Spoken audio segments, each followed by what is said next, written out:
Mark Thompson Show.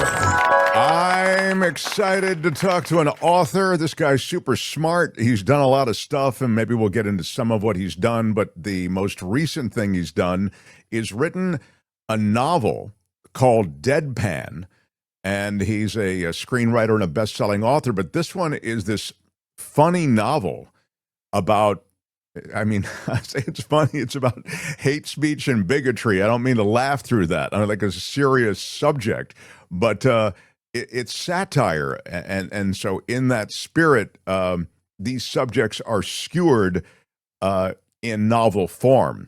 How about it for the wonderful Richard Walter, best-selling author? Look at you. Nice to see you, sir. Thank you. Nice to see you. Thank you for inviting me. Of course. So, you know, you're a fascinating guy with a background. You used to be on with our dear friend Ron Owens on KGO Radio. I mean, you've written for years. You've been a teacher about screenwriting, on writing just generally. So tell me about Deadpan, which is your most recent. And then I will, at the end, if there's time, I'll try to shoehorn in some of the interesting things I know about your life, because I think people will enjoy some of those morsels. But give us a sense of Deadpan. Well, you know, I actually came up with the notion for Deadpan a half century ago. If I were still a professor at UCLA, I'm retired. Writers never retire, but I am retired from the faculty. I was there over 40 years, retired about 7 or 8 years ago. And if I was still there, I would say that Deadpan is an homage to Kafka, Franz Kafka. But since I am retired, I'm no longer on the faculty. I'll say I stole it from Kafka. There's a story by Kafka 100 years ago or so called The Metamorphosis, quite a well-known, timeless classic, now a classical story about a man who wakes up one morning to discover that he's an insect or a bug or a cockroach or a beetle or something like that, depending on the translation from the original German. And I thought to myself, what else could you wake up as? What about you wake up and you discover you were a fern? Nah, I don't think so. That doesn't really provide too many opportunities. What if you wake up one morning and discover that you're a hippopotamus? That's probably better than a fern.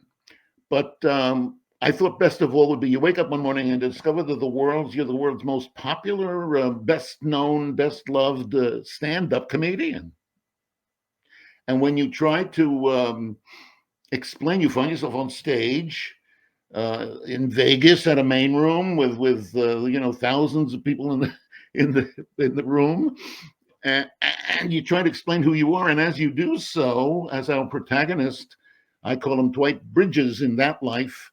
He has another life as this comedian, where he's known as Richie. I don't know where I could have come up with that. But when he tries to explain to the audience who he is, and that he's just a Buick dealer from West Virginia, this is said in 1973, everybody kind of says it along with him. They know this routine. He's apparently the most successful comic in the world, whose routine is to claim that he's the guy he actually believes that he is. So it's really a story about identity. Who am I? How do I know I really am who I am? And I do think that all stories, one way or another, are really only about that. Now, since so many comedians are Jews, I thought, why don't I make him a Jewish comedian? I was originally thinking about this during a Middle East crisis. There was a outbreak of terrible conflict in 1973 in the Middle East. Sound familiar?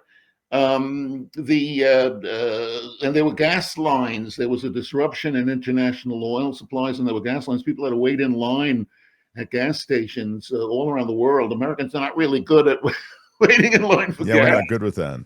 Yeah. And there were outbreaks of anti-Semitism then. The oil storage facilities were spray painted, burn Jews, not oil. Dump Kissinger. Henry Kissinger was the Secretary of State. He was Jewish.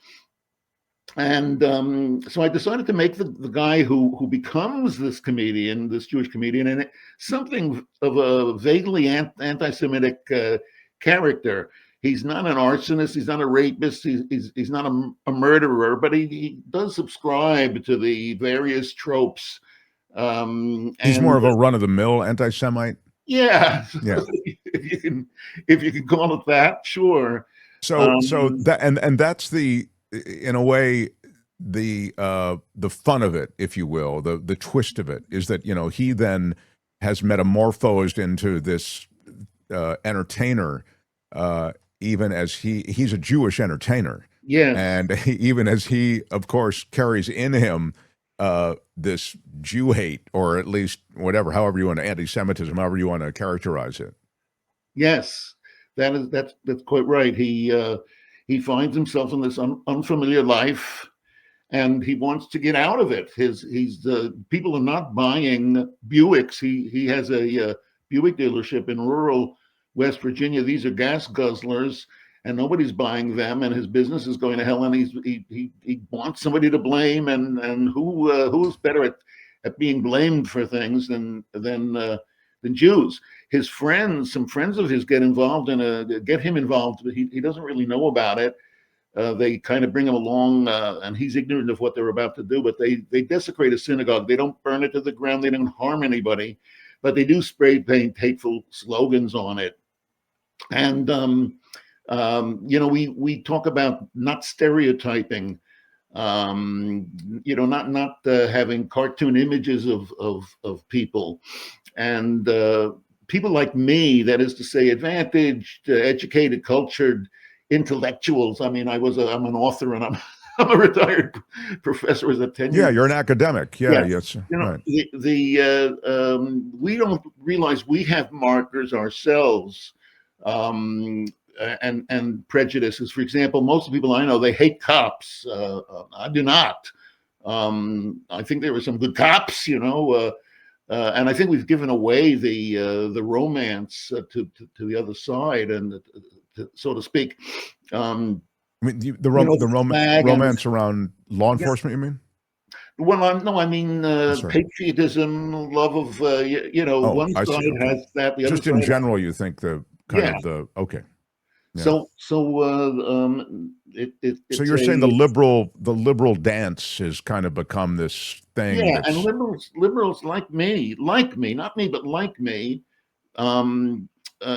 we think that police are evil, and that especially Southern sheriffs, Southern law enforcement, rural backwoods, redneck bigots. So I wanted to have a character, and I do in Deadpan, who is a law enforcement officer from rural West Virginia, who's a champion for justice and is appalled by what happened.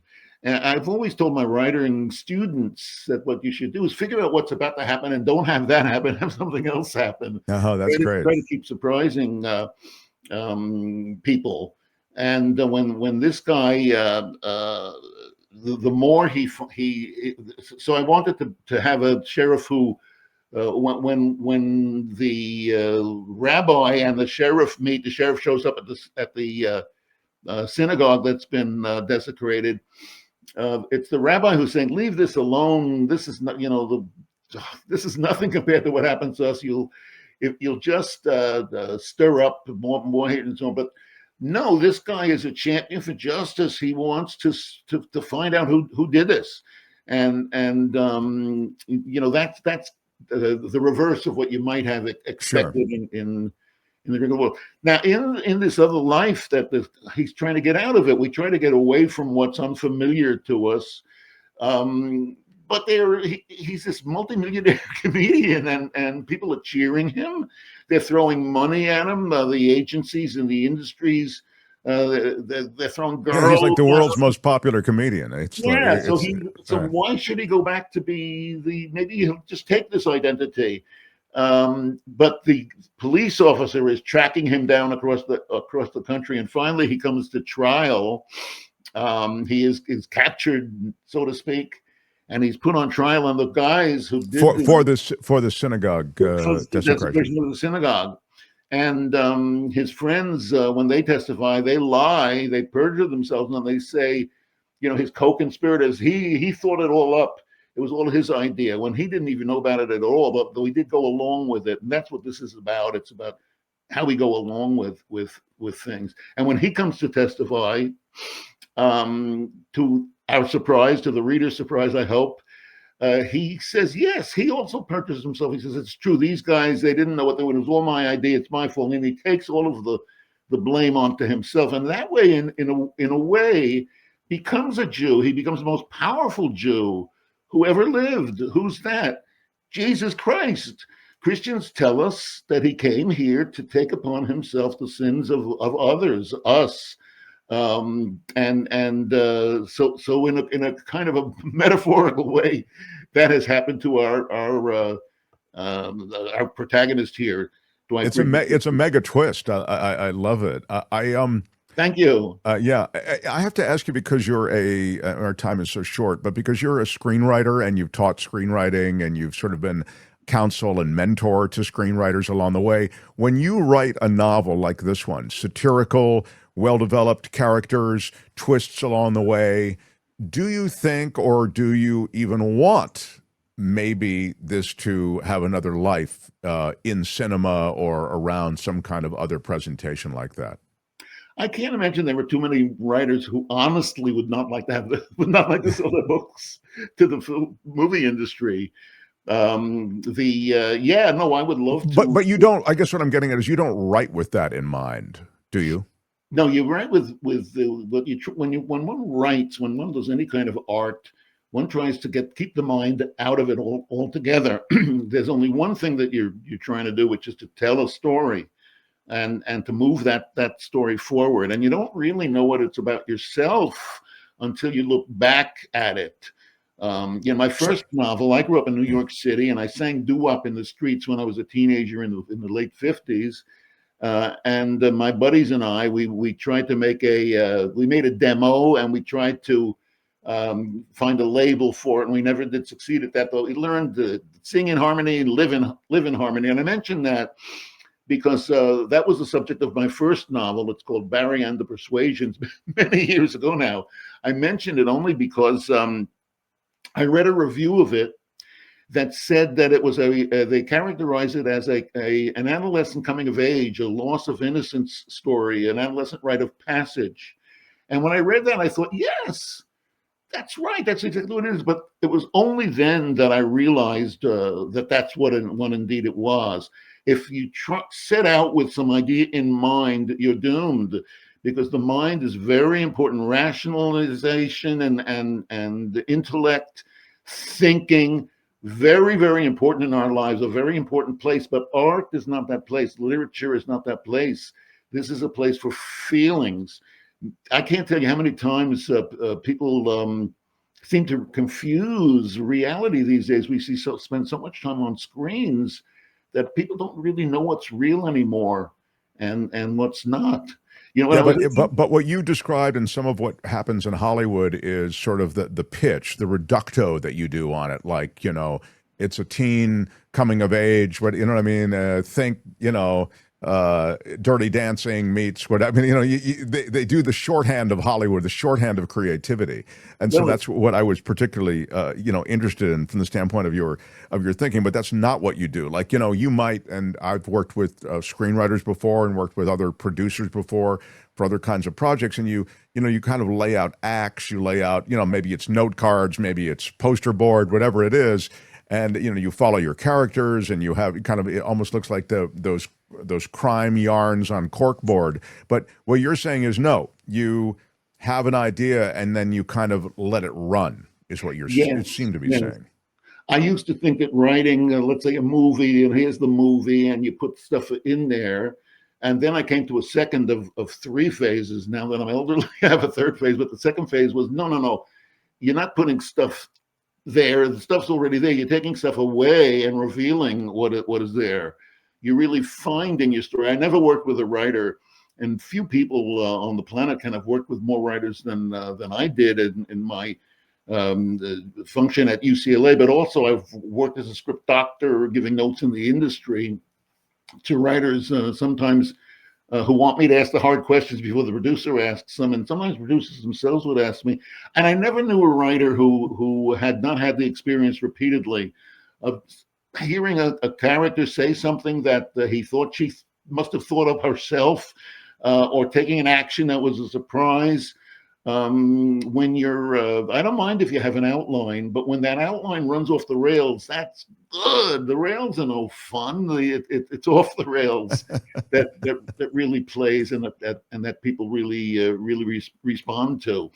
Well, I'm so tight on time, Richard Walter, but Deadpan, what a fun project. I mean, fun, but still taking on, bigotry and the cultural moment that we live in on some level. That is to say, polarization and one's own sense of how they see themselves in the culture, and what a brilliant kind of premise, that you've come up with just to get the whole thing kicked off. I want to ask you about your dad, because I'd heard that your dad played for Toscanini. Yeah. Back in the day, it was radio, and these symphonies, they were the thing, man. I mean, it was like maybe the best brag in the world that you could play in the Toscanini Orchestra at NBC. I mean, that's like on the holy grail of entertainment on some level. And your father really did play in that orchestra, right? Yes, he did. And I talk about bragging. When he was a very young player, he started at Pittsburgh under Fritz Reiner. Pittsburgh and Cleveland might seem unlikely, but they have very, very wonderful world-class orchestras. And my dad started as the principal bass player at the Pittsburgh Symphony. So I could say to my friends that my dad played first base for Pittsburgh. Then NBC, when Toscanini actually fled the mid-30s, the rise of Mussolini and fascism in Italy, and he came to the United States, and NBC said they would make a orchestra for him, and they had plenty of money, and they robbed the first chairs of all of the orchestras, and that's how Dad ended up there. In those days, it was like the studio system. You worked for NBC. When Toscanini aged, we got into his late 80s, and it was the end of the radio era, that, as the way that you described it. NBC took that off the air and fired the orchestra, but Dad stayed on. Believe it or not, he went on to the Tonight Show band. No kidding, that's great. There was a young horn player in the band named Doc Severinsen. And he has also he ended his career and spent many decades with the New York City Ballet. Wow. And it's always occurred to me how I've often discussed about how crazy it was what my dad was doing, which is dragging horsehair, which is what the bow is made out of. It's the tail of a horse across sheep entrails, sheep guts, making music. I'm sure your dad appreciated the fact that you reduced to what he did to that. Thank you, son. I've taught you well.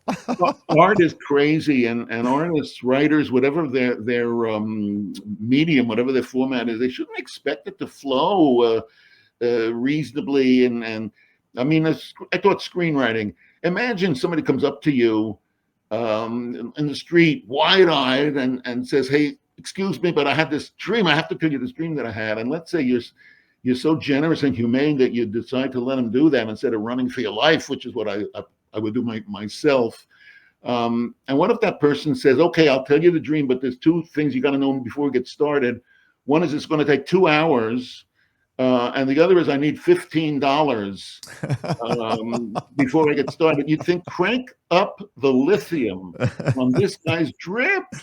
It's crazy. And what we are doing is crazy. We're sitting up, we're imagining things, writing them down, and expecting people not only to, never mind a movie 2 hours, even a short novel like Deadpan, which is about 250 pages in print, is going to I'm a slow reader. It's going to take me 15, 20 hours to read that. We're asking them to do that and to pay for the privilege of it. It's crazy.